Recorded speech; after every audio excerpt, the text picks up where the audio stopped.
আসসালামু আলাইকুম, আশা করি সবাই ভালো আছেন। আজকে আমি আপনাদেরকে জানাবো ১৫০০ টাকার খাবার খাইয়ে কোয়েল পাখির ডিম বিক্রি করে কত টাকা লাভ হলো। এর পাশাপাশি কত পার্সেন্ট ডিম পাচ্ছি, কতগুলো মেল পাখি আছে, কতগুলো ফিমেল পাখি আছে, তো সবকিছু আপনাদেরকে এই ভিডিওর মাধ্যমে জানাবো। আজকে একটা খাবারের বস্তা নিয়ে আসলাম। মূলত এর আগে যে খাবারের বস্তাটা নিয়ে এসেছিলাম সেই বস্তাটা দিয়ে হিসাবটা করে রেখেছি। তো এটা হচ্ছে ৫০ কেজির বস্তা। এটার দাম হচ্ছে ১৫০০ টাকা। অনেকে আমার ভিডিওগুলো বাংলাদেশ থেকে দেখে থাকেন, যার ফলে খাবারের দামের পার্থক্যটা বুঝতে পারেন না। তো এ নিয়ে এর আগে অনেকবার কমেন্ট করেছিলেন। আমাদের এখানে ৫০ কেজি খাবারের দাম ১৫০০ টাকা। তো খাবারটা রাখার পর চলে আসলাম, কিছু কোয়েল পাখির ডিম বসিয়েছিলাম, তো সেগুলো একটু দেখতে।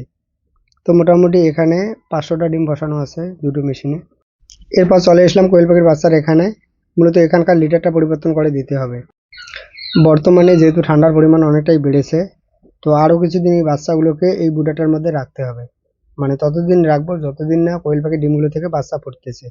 তো এরপর আলাদা করে এই বাচ্চাগুলোর জন্য একটা ব্যবস্থা করে দিতে হবে। একই বুডারের মধ্যে বাচ্চাগুলোকে রেখে যেহেতু ব্রুডিং করতেছি, তো সেজন্য লিটারটা পরিবর্তন করা একটু কিন্তু অসুবিধা হচ্ছে। তো নিশ্চয়ই আপনারা সেটা দেখতে পাচ্ছেন। তো এখানে দেখতে পাচ্ছেন যে বাচ্চার পরিমাণও অনেকটাই কম। এজন্য এগুলোর কোনো রকম স্থান পরিবর্তন করা বা নতুন করে বুটার তৈরি করা, তো কোনোটাই আমি করিনি। তো মোটামুটি ১ সপ্তাহের মধ্যে দেখি এগুলো কতটা বড় হয়। যদি সরাসরি এগুলোকে মাচায় তোলা যায় তাহলে সরাসরি এগুলোকে মাচায় তুলে দেব। আর যদি না যায় তাহলে অন্য কোনো ব্যবস্থা করে দিতে হবে। আর এখানে লিটার হিসেবে আমি কাঠের গুঁড়ো ব্যবহার করতেছি। তো আগেরগুলো আপনারা দেখলেন তুলে নতুন করে এখানে গুঁড়োগুলো দিতেছি। এখন পর্যন্ত এই কাঠের গুঁড়ো ব্যবহার করার ফলে আলহামদুলিল্লাহ আমার কোনো রকম অসুবিধা হয়নি।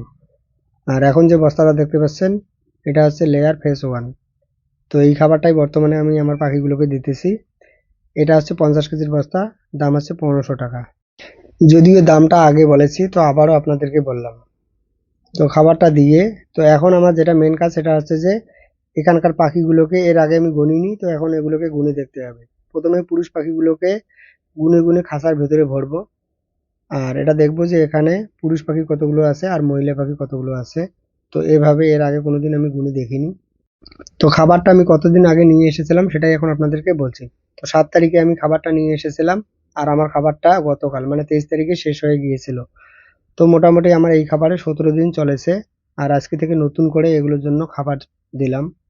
তো টোটাল পাখি এখানে পেলাম ৮৬ পিস। আর এই ৮৬ পিসের মধ্যে ৭৪ পিস হচ্ছে মহিলা পাখি আর ১২ পিস হচ্ছে পুরুষ পাখি। আর এই ৭৪ পিস পাখি থেকে প্রতিদিন ডিম পাচ্ছি ৬৫ থেকে ৬৪ পিস। প্রায় 90% ডিম দিয়েছে। তো ১৭ দিনে ডিম পেয়েছি ১০৯৬ পিস। আর খাবার খরচ বাদ দিয়ে লাভ হয়েছে ১২৪০ টাকা। আসসালামু আলাইকুম।